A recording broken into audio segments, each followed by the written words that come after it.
Welcome to a special episode of What's Working in E-commerce. I'm your host, Eagan Heath, the owner of Caravan Digital, a digital marketing agency for direct-to-consumer e-commerce brands.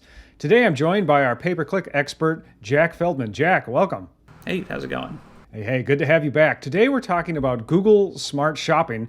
We have quite a few questions we field about this, both from prospects and from clients. How do you talk with our clients about should they use Smart Shopping and when should they use it and why or why not? Yeah, so basically Smart Shopping is a great way to dip your toes into the shopping strategy or that format of Google Shopping, or Google Ads, excuse me. But generally I don't recommend using it because it's sort of a black box. So you can't really get search terms from it. So that means you can't see what people are searching. You can't see what is triggering your ads. You also don't really get a shot at just limiting it to Google Shopping. They're also including display, and branded terms tend to get involved in that as well. So people that are probably coming to your site anyway and purchasing, you're probably spending money on, and you have no idea. But for some clients, I do recommend it because, for example, if you're a reseller of a branded product, so if you're a store, for example, I'll just say you're selling a really well-known beverage that has a really strong brand. If you want to be the chosen vendor, if you want people to go to you instead of another person reselling that brand, then Smart Shopping actually works out pretty well because it is giving you the most opportunity to basically show up on display, show up on the search network. It basically, you don't need to separate branded and non-branded essentially because that's what you're targeting anyway. And they wouldn't necessarily come to your website. Yeah, sounds like it can work well for resellers then if you're not selling your own product. But if you are and you're building your own brand, maybe you're running Facebook and Instagram ads, people might be searching for your brand name. It may not make sense. One of the things that is interesting is what Google sort of touts as a feature, those of us in the pay-per-click community might call a bug, which is it's mixing branded and non-branded, which when we set up campaigns for our clients, we always separate those out so we're very clear. Hey, you're bidding on your own brand name, so competitors can't beat you to it, but we want to see that performance, that ROAS should all be separated out from non-branded search. Likewise, a lot of people, come to pay-per-click and come to Google Ads because they want some sort of mid to top of funnel traffic. They're thinking this is going to be a prospecting channel. Maybe we're going to remarket through email and Facebook and Instagram and things like that. But maybe that first touch to the site could be through Google pay-per-click. And what they're really getting is a mix. If this is a mix of search, Gmail, display, shopping, all the above, and it's a mix of branded and non-branded, but also remarketing and top of funnel, we're not getting a clean look at how is top or middle of funnel performing. And so we may see great performance in our Google Smart Shopping campaigns, but that performance is a bit of an illusion. Google's kind of playing a fast one with advertisers saying, oh yes, you're getting this, 10x ROAS or something like that. But really, we don't even know what percentage that was branded, what percent was remarketing. Is that right? Yeah, that's a great way to put it. It's, like I said, it's just kind of a black box. You don't really know what's working and what's not. You just know that something is working. And that's not really what we're going for, especially if you want to know what channels work best for you and where to spend your money. The piece that makes me crazy too is just that keyword piece of, we really recommend, when we audit an account, we recently did an audit for a prospect and we said, look, most of the money you're spending in Google Ads is either on branded search or it's on Smart Shopping, which is such a black box. It could also be branded search, branded shopping basically, or it could be remarketing. Like, we have no idea what this is. You may be seeing a great ROAS, but what does that ROAS really mean? I think it's sort of lost in the fog there. And it seems like some agencies and Google are kind of taking advantage of that.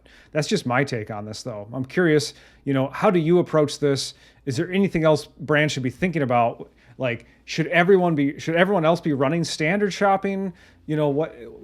How should e-commerce owners approach this issue? Google has obviously been pushing this so hard, and soon we know they're going to be pushing Performance Max. If you could talk about that. I think remarketing on shopping is great, but I would separate it. So basically what I do to kind of mimic a little bit of what Smart Shopping is doing is I'll have a standard shopping campaign that is purely for prospecting, and I'll layer in audiences that are in-market audiences. I'll layer in the demographics that we're targeting. But then I'll have a second shopping campaign, a standard shopping campaign, that targets only people that have visited the website. So I'll do, different remarketing segments or different, user segments to target. So we'll have kind of that working in tandem with some clients. And this is actually a really great way to make sure that you're still showing up at the top of the Google search results page for someone that's been on your site and hasn't converted yet. And it's still shopping and you're still getting those search terms. You're still able to choose your audiences that you're targeting, your demographics. So there is a smart way to approach remarketing in shopping ads while still getting the reporting you need to make smart decisions. And it sounds like the strategy you're saying of break these out, make these separate campaigns, make these separate ad groups, that enables you to have separate daily budgets for those, depending on, do we want to push top of funnel or bottom of funnel, potentially separate bids, and then also to just slice and dice the performance and be able to report on it. What are you hearing about Performance Max, and how are you approaching that, as Google is now going to be pushing Performance Max rather than Smart Shopping? Right, so it's becoming Smart Shopping, and they're pushing it more than Smart Shopping. Apparently, there's going to be a little more look into the search terms, so you'll be able to tell a little bit more than what you were before. But at the end of the day, even with search campaigns, Google is kind of moving over to this method of you're not going to be able to see everything. We're only getting sample search term reports now. So really the idea that Google's being transparent with Performance Max is kind of a fallacy. They're giving us a little bit of a carrot because there's going to be a lot of complaints, but really the smoke and mirrors are just kind of continuing here. I think in terms of what I'm doing for our clients, let's keep it manual, as manual as possible. Using automated bidding is a good thing. Especially if you have enough conversion data in the account. But you don't want Google to be making all of the decisions for you. You want to be able to strategize, and you want to be able to do what's best for your client. And Google doesn't always know that. You just look at the optimization score recommendations. They're all over the place usually, and they're asking you to do things that wouldn't make any sense for your company. So. Yeah. One thing I try to describe is, imagine if this weren't a digital ad. Imagine you were buying a billboard and there's someone who owns that billboard and they're auctioning it off, and your competitors are also bidding on it. It's like, would you trust that auctioneer to sell you the billboard at the right price that's going to be profitable for your company? Most likely you need to be watching your numbers yourself to make sure your campaigns are delivering the way you want them to deliver, and you want insight into how those are performing. You want to be able to slice and dice the data. So it sounds like Smart Shopping can be an option for, say, resellers, but if brands are selling their own products, it may not make sense. And then Performance Max could potentially be worth testing, but be aware of these same caveats of Performance Max is just running these ads across different channels. You're getting some search terms in there, like you said. They're throwing us a little bit of a bone there, but we still don't see all the search terms. We don't see all the data. It's still mostly a black box, and we're not able to optimize a black box. Yeah, and it's sort of a one-size-fits-all campaign, and generally one-size-fits-all, isn't usually the best fit. So if you want to get the most efficiency out of your Google ads, it's probably not the best.